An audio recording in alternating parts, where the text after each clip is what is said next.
During movie making, sometimes like you find like characters that really stand out and become this like happy surprise in the story. And Scrat was one of them. Scrat was one of the characters that we developed for Ice Age 1, and it came from a need to find an opening sequence for the movie. So we went through Peter's drawings, and there it was. We added the saber teeth, and we gave him an acorn, and this whole issue was born. And that's when the idea of that glacier sequence became the opening of the movie. Very simple storyline, no dialogue, just having this little character just run for his life with the one thing in mind, the nut. People just loved it. Everybody who saw that sequence just could so identify with this poor little guy that he just got a life of his own, and we just ended up using him throughout all 3 movies. Scrat sequences are a dream in a way because it is pure animation, just to have fun and do slapstick and not be tied down by dialogue. But after 3 movies, it does get challenging because it's okay, what have we not done with this guy? The most important thing in the Scrat's universe is his acorn. That's all he cares about. And writers came up with something brilliant by coming up with the one thing that could possibly compete with that, and that's Scrat-tay. Scrat-tay is the perfect foil because she's beautiful, she's cunning, she's everything that he isn't.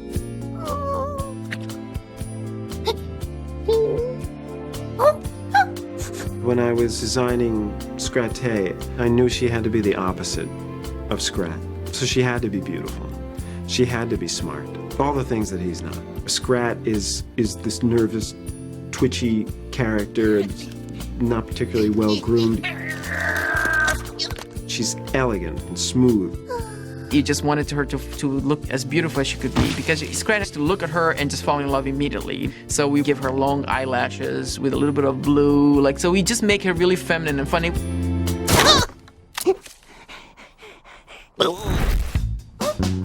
Scrat-tay did start out being a lot more instinctual, and then we started seeing her look. Playing against Scrat actually worked a lot better, and that sort of started to mold her personality. Her movement's really different because she's very straight with her poses. Scrat will pop and just jerk into emotion. She'll do a swirl. The uglier and the more disheveled and pathetic you get Scrat, the funnier he is. But you always have to make sure she's looking as good as possible, and that's where the comedy is, the contrast between the two. And we kind of thought, what if both Scrat and Scrat-tay have the same goal, the nut?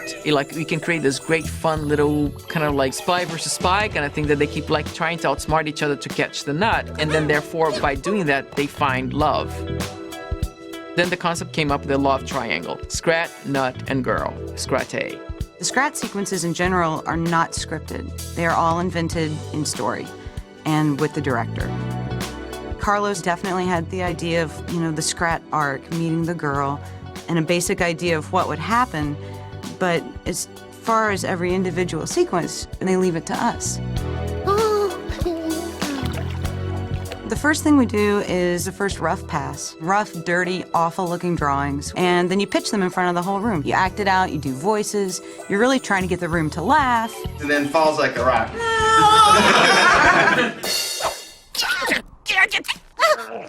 The Scrat tango sequence, that was my assignment, and I thought, well, okay, they need to be fighting over the nut, it's gotta be fun and funny, and so then the next part was me just trying to sketch out the choreography, seeing how it would work with their tails, and bringing squirrelness into a human dance. Just weeks of just doing gags. And then Carlos basically just picks his favorites, and the tango was born.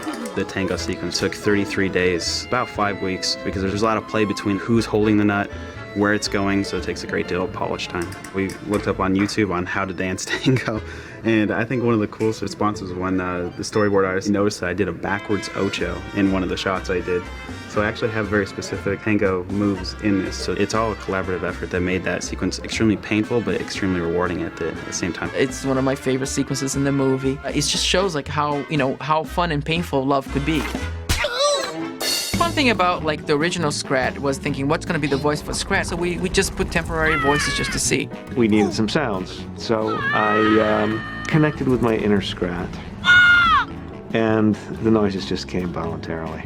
Mostly it's effort sounds. Scrat, he's surprised by something, it's a kind of a He's getting bopped on the head. It's kind of the same sound, only just things like that.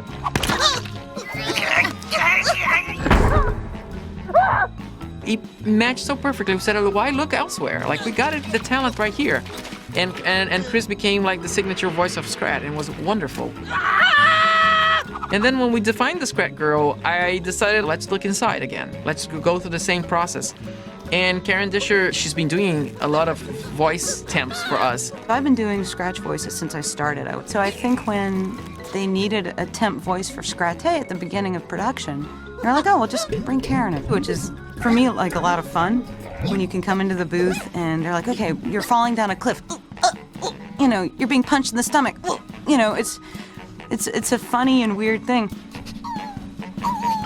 In terms of vocalizing, it's tricky because Scrat's so great. And Chris Wedge does such an amazing voice. So how do I keep this animal in the same family, but different at the same time? So for me, that was thinking of little sexy kind of things, like little purrs she could do, little come hither squeaks, which is difficult to do. There's big furry paws to fill in a lot of ways. Pretty clever. I don't know where she gets it. I just don't.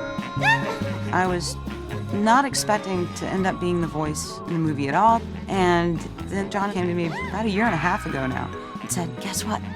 You're gonna be Scrat. And I was just like, shut up! Like, I couldn't even believe it. So, it's really exciting. The final ending where you keep the question, is he gonna be with a girl? Or he's gonna get the nut? Or he's gonna get nothing? And we had like 3 different ways of ending the movie, and we chose one that we thought was the best for the Scrat. The nut always comes first for Scrat. Always, always, always. He can't win at the end, never. And that's the cardinal rule, because that's the Scrat. We kind of leave Scrat where we pick him up in the beginning. He's always going to have a certain amount of struggle in his life, no matter what happens.